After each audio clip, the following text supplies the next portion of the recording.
तो guys welcome to my channel and welcome to JavaScript tutorial. आज की इस वीडियो में हम देखने वाले हैं दिस कीवर्ड इन जावास्क्रिप्ट। तो चलिए शुरू करते हैं वीडियो को। दिस कीवर्ड अपने पेरेंट को पॉइंट करते हैं। तो दिस कीवर्ड होता है हमारे पास एक जावास्क्रिप्ट में जो कि अपने पेरेंट को पॉइंट करता है।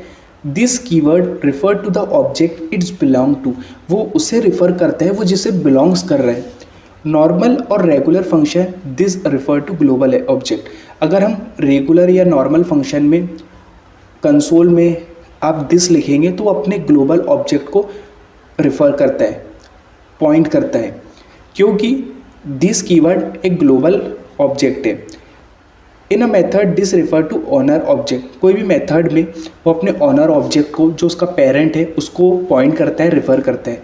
When we use this keyword alone then it refer to global object. अगर हम अकेले दिस कीवर्ड को यूज़ करेंगे तो वो अपने ग्लोबल ऑब्जेक्ट को पॉइंट करेगा। तो हम एक एग्जांपल की हेल्प से समझते हैं और दिस कीवर्ड ऑब्जेक्ट में काम करता है ना। तो हम यहाँ पर एक ऑब्जेक्ट बना लेते हैं। सबसे पहले लेट तो बेसिकली मैं एक स्टूडेंट का ऑब्जेक्ट बना रहा हूँ, स्टूडेंट, जिसमें स्टूडेंट का डेटा रहेगा। तो देखिए यहाँ पर स्टूडेंट का नेम रहूँगा, यहाँ पर नेम। और आपको पता है कि हमने एक ऑब्जेक्ट्स पर वीडियो बनाई है, तो ये होता है हमारा नेम और वैल्यू। तो हम वैल्यू में लिख देंगे अमन। और एज क्या होगी स्टूडेंट की, एज होगी स्टूडेंट की 19। और रोल नंबर लिख देते हैं हम, बेसिकली रोल नंबर, स्टूडेंट का रोल नंबर होगा 33। कुछ इस तरीके से हमने एक सिंपल स्टूडेंट नेम का एक ऑब्जेक्ट बनाया जिसका में स्टूडेंट का डेटा है, नेम है, एज है, रोल नंबर है। सिंपल हमने एक ऑब्जेक्ट क्रिएट किया है और उसके अंदर मैं एक फंक्शन बनाऊंगा, चेक नाम से एक फंक्शन क्रिएट कर रहे होंगे। उसके अंदर हम एक फंक्शन क्रिएट कर रहे हैं जिसमें हम बोल रहे हैं, जिसमें हम बेसिकली सिंपल लॉग कर रहे हैं अभी के लिए हेलो। इसके अंदर हम लिख देंगे हेलो। और इस फंक्शन को हम, इस ऑब्जेक्ट को हम किस तरीके से कॉल करेंगे, देखिए स्टूडेंट डॉट चेक।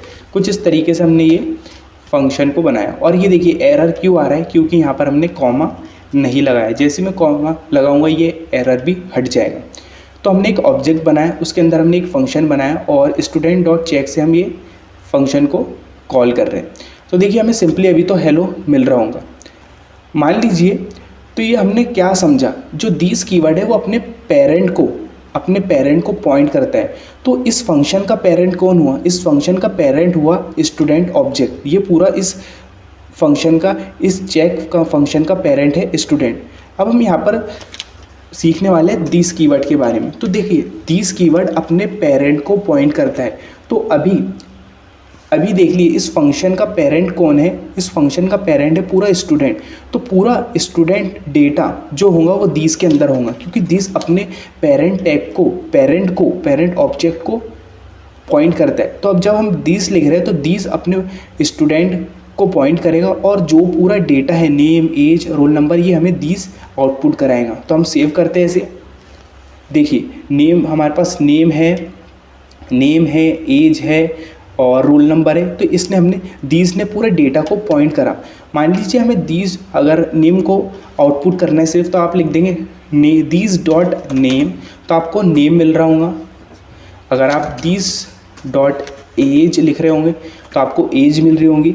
इसी तरीके से आप कुछ भी लिखें आपको पूरा डेटा मिल रहा होगा। क्यों? क्योंकि दीज अपने पेरेंट को पॉइंट करते हैं। अगर हम इस दीज को बाहर लिखें या फिर कोई भी नॉर्मल फंक्शन में लिखे, है ना। फॉर एग्जांपल देखिए मैं सबसे पहले आपको बाहर लिख के बताता हूँ। और एक बात ये भी है कि जो दिस है वो ऑब्जेक्ट में ही काम करता है। अगर मैं लॉग करूँ और आपको देखिए सिंपल लॉग में आपको मैं लिख के बताऊँ बाहर, हम अभी ऑब्जेक्ट के बाहर है यहाँ पर। तो हम देखिए यहाँ पर है ये दिस कीवर्ड अपने ग्लोबल ऑब्जेक्ट को पॉइंट करेगा। देखिए मैं सेव करता हूँ और आप देख सकते हैं ये विंडो मीन्स ग्लोबल ऑब्जेक्ट को पॉइंट कर रहा है। क्योंकि विंडो एक ग्लोबल ऑब्जेक्ट है तो दिस अपने ग्लोबल ऑब्जेक्ट को पॉइंट कर रहा है।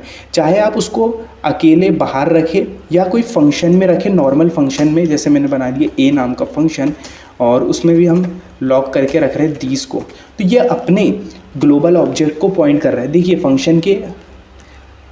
फंक्शन, इस फंक्शन को मैंने कॉल नहीं किया इसलिए आउटपुट नहीं आया। देखिए फंक्शन को कॉल किया मैंने, अब आउटपुट आया। तो देखिए फंक्शन के अंदर भी है तो ये अपने ग्लोबल ऑब्जेक्ट को पॉइंट कर रहा है, अगर हम इसे बाहर भी रख दें तो अपने ग्लोबल ऑब्जेक्ट को पॉइंट कर रहा है। तो ये ऑब्जेक्ट के अंदर ही काम करता है दिस कीवर्ड।